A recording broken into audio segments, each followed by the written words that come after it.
औज़ुबिल्लाहिमिनश्शैतानिर्रजीम बिस्मिल्लाहिर्रहमानिर्रहीम। मेरा नाम डॉक्टर असद है और आप ये video health by doctor Asad की जानिब से देखें। आज की जो वीडियो है वो ब्लड प्रेशर के ऊपर बनाई जा रही है।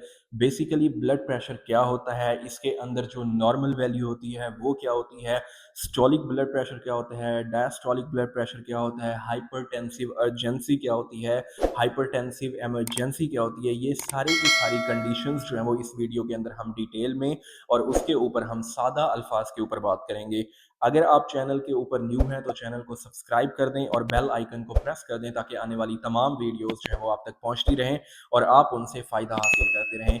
अब बेसिकली जो हमारा इसका प्रोसेस होता है वो किस तरह होता है। सबसे पहले जब हमारा हार्ट जो होता है वो कॉन्ट्रैक्ट होता है, यानी कि जब वो सिकुड़ता है तो उसका जो ब्लड होता है वो हमारी शरियानों के अंदर चला जाता है, और जब वो रिलैक्स होता है यानी कि वो अपनी रिलैक्स्ड स्टेट के अंदर जाता है तो उसके अंदर दोबारा जो ब्लड होता है वो उसके अंदर भरना स्टार्ट हो जाता है। तो ये प्रोसेस जो होता है वो इस तरह चलता रहता है। वो कॉन्ट्रैक्ट होता है, हमारा ब्लड जो होता है वो हमारी बॉडी के अंदर जाता है, डिफरेंट ऑर्गन्स के अंदर चला जाता है, और जब वो रिलैक्स करता है तो वो दोबारा उसको जो है वो भरना स्टार्ट हो जाता है।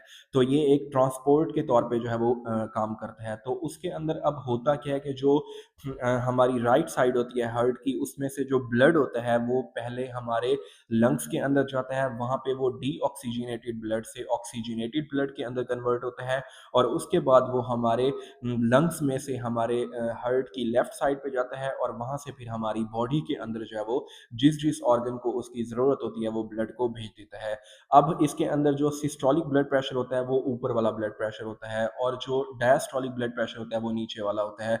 जो सिस्टोलिक ब्लड प्रेशर होता है वो हमारी उसकी जो रेंज होती है वो 120 होती है, और जो नीचे वाला डायस्टोलिक होता है उसकी जो रेंज होती है वो 80 होती है। अब इसके अंदर जब हमारा हार्ट कॉन्ट्रैक्ट करता है और वो ब्लड जो होता है वो हमारी शरियानों के अंदर जाता है तो उसको सिस्टोलिक ब्लड प्रेशर बोलते हैं, जो ऊपर वाला होता है। और जब वो ब्लड जो होता है हमारे ऑर्गन से वापस हमारी हार्ट की तरफ आ रहा होता है और जहाँ पे उसका सबसे प्रेशर जो कम होता है उसको हम डायस्टोलिक ब्लड प्रेशर बोलते हैं। अब ये जो ब्लड प्रेशर होता है इसके अंदर होता क्या है कि कभी-कभार आपके साथ कोई ऐसा इंसिडेंट हो गया है, यानी कि कोई ऐसा हादसा हो गया है जिसके अंदर आपका फ़ौरन जो है वो ब्लड प्रेशर शूट कर जाता है, या फिर आपने कोई ऐसी चीज़ डाइट के अंदर इस्तेमाल कर लिया है कि उसके साथ आपका ब्लड प्रेशर जो है वो थोड़ा बहुत ऊपर चला गया है। तो वो आपके अंदर ब्लड प्रेशर की बीमारी जो है वो नहीं होगी। लेकिन आपके अंदर अगर परसिस्टेंटली जो ब्लड प्रेशर है वो आपका 130 140 के को जो है वो टच कर रहा है, तो फिर आपके अंदर जो है वो ब्लड प्रेशर की बीमारी जो है वो हो सकती है। तो आपको फ़ौरन उसके लिए जो है वो अपने डॉक्टर से जो है वो रुजू करना चाहिए।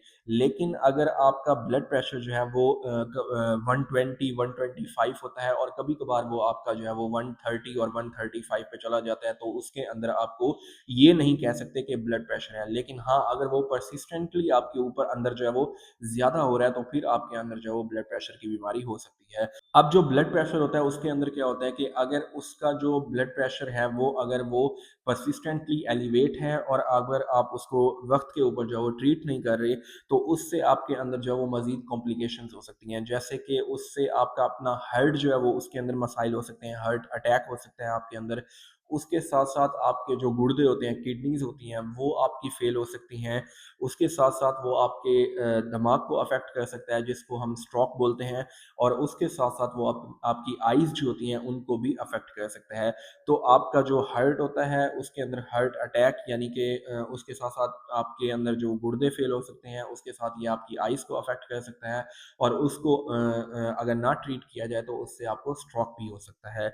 तो ब्लड प्रेशर जैसी कंडीशन को आपको जो है वो अर्ली स्टेज के ऊपर जो है वो पकड़नी चाहिए, क्योंकि ये एक साइलेंट किलर डिज़ीज़ होती है।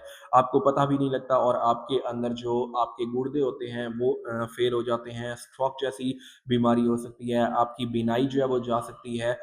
अब इसके अंदर हाइपरटेंसिव इमरजेंसी और हाइपरटेंसिव अर्जेंसी जो होती है उसके ऊपर बात करते हैं।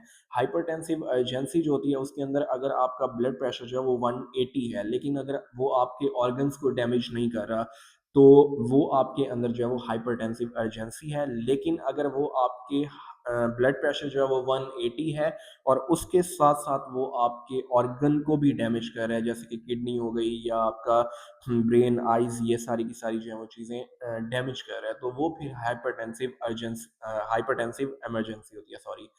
तो उसको जो है वो आपको वक़्त के ऊपर जो है वो ट्रीट करना होता है।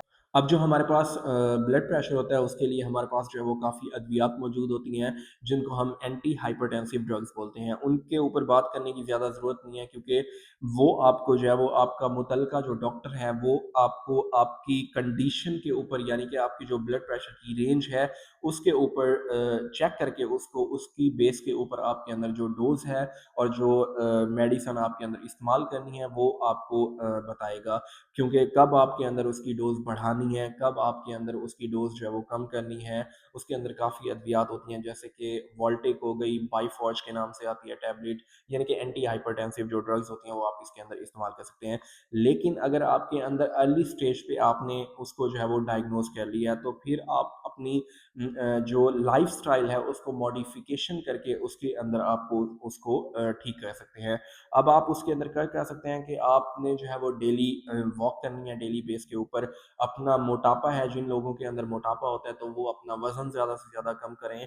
उसके बाद जो घी वाली चीज़ें होती हैं वो इस्तेमाल ना करें अपनी डाइट के अंदर। उसके साथ-साथ जो नमक होता है उसको बिल्कुल अवॉइड कर दें, उसको अपनी डाइट से जो है वो निकाल दें। तो इस तरह अपनी लाइफ़ के अंदर मॉडिफ़िकेशन करके आप जो है वो उसको ठीक कर सकते हैं। तो इस तरह की मज़ीद वीडियोज़ देखने के लिए हमारे चैनल को जो है वो सब्सक्राइब कर दें और बेल आइकन को प्रेस कर दें, ताकि आने वाली तमाम वीडियोज़ जो हैं वो आप तक पहुँचती रहें और आप उनसे फ़ायदा हासिल करते रहें। मिलते हैं इस तरह की एक अगली वीडियो में, तब तक के लिए अल्लाह हाफ़िज़।